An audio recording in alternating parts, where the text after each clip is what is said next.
जय श्री कृष्णा। राधे राधे। आज आप लोग सुनेंगे चैत मास शुक्ल पक्ष की एकादशी व्रत कथा। युधिष्ठिर ने पूछा, वासुदेव आपको नमस्कार है। कृपया आप यह बताइए कि चैत शुक्ल पक्ष में किस नाम की एकादशी होती है। भगवान श्री कृष्ण बोले, राजना, एकाग्रचित होकर यह पुरातन कथा सुनो, जिसे वशिष्ठ जी ने राजा दिलीप के पूछने पर कहा था। वशिष्ठ जी बोले, राजन, चैत शुक्ल पक्ष में कामता नाम की एकादशी होती है। वह परम पुण्यमयी है। पाप रूपी ईंधन के लिए तो वह दावानल ही है। प्राचीन काल की बात है। नागपुर नाम का एक सुंदर नगर था, जहाँ सोने के महल बने हुए थे। उस नगर में पुंडरीक आदि महाभयंकर नाग निवास करते थे। पुंडरीक नाम का नाग उन दिनों वहाँ राज्य करता था। गंधर्व, किन्नर और अप्सराएं भी उस नगरी का सेवन करती थी। वहाँ एक श्रेष्ठ अप्सरा थी, जिसका नाम ललिता था। उसके साथ ललित नाम वाला गंधर्व भी था। वे दोनों पति पत्नी के रूप में रहते थे। दोनों ही परस्पर काम से पीड़ित रहा करते थे। ललिता के हृदय से सदा पति की ही मूर्ति बसी रहती थी और ललित के हृदय में सुंदरी ललिता का नित्य निवास था। एक दिन की बात है। नागराज पुंडरीक राज्यसभा में बैठकर मनोरंजन कर रहा था। उस समय ललित का गान हो रहा था, किंतु उसके साथ उसकी प्यारी ललिता नहीं थी। गाते गाते उसे ललिता का स्मरण हो आया। अतः उसके पैरों की गति रुक गई और जीभ लड़खड़ाने लगी। नागों में श्रेष्ठ कक्रोटक को ललिता के मन का संताप ज्ञात हो गया। अतः उसने राजा पुंडरीक को उसके पैरों की गति रुकने और गान में त्रुटि होने की बात बता दी। करकोटक की बात सुनकर नागराज पुंडरीक की आंखें क्रोध से लाल हो गई। उसने गाते हुए कामातुर ललित को श्राप दिया, दुबुधे, तू मेरे सामने गान करते समय भी पत्नी के वशीभूत हो गया, इसलिए राक्षस हो जा।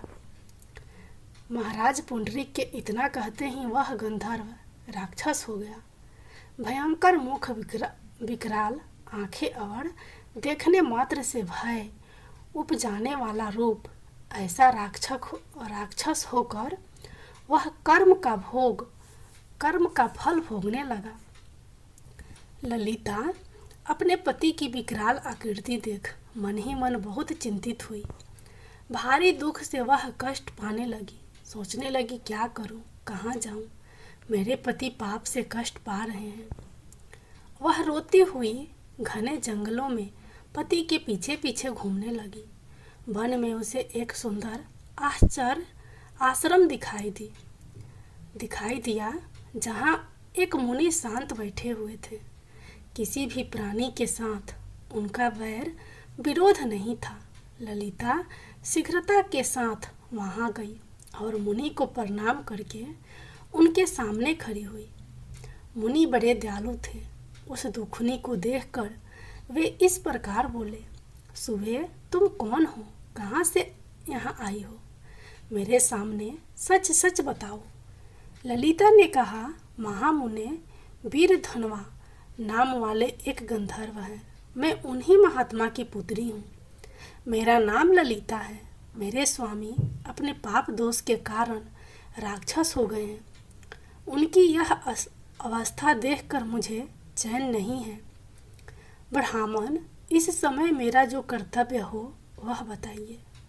विप्र, जिस पुण्य के द्वारा मेरे पति राक्षस स्वभाव से छुटकारा पा जाए, उसका उपदेश कीजिए। ऋषि बोले, भद्रे, इस समय चैत मास के शुक्ल पक्ष की कामता नामक एकादशी तिथि है, जो सब पापों को हरने वाली और उत्तम है। तुम उसी का विधि पूर्वक व्रत करो। और इस व्रत का जो पुण्य हो उसे अपने स्वामी को दे डालो। पुण्य देने पर क्षण भर में ही उसके साप का दोष दूर हो जाएगा। राजन, मुनि का यह वचन सुनकर ललिता को बड़ा हर्ष हुआ। उसने एकादशी को उपवास करके द्वादशी के दिन उन महर्षि के समीप ही भगवान वासुदेव के श्री विग्रह के समक्ष अपने पति के उद्धार के लिए यह वचन कहा, मैंने जो यह कामदा एकादशी का उपवास व्रत किया है उसके पुण्य के प्रभाव से मेरे पति का राक्षस भाव दूर हो जाए। वशिष्ठ जी कहते हैं, ललिता के इतना कहते ही उसी क्षण ललित का पाप दूर हो गया।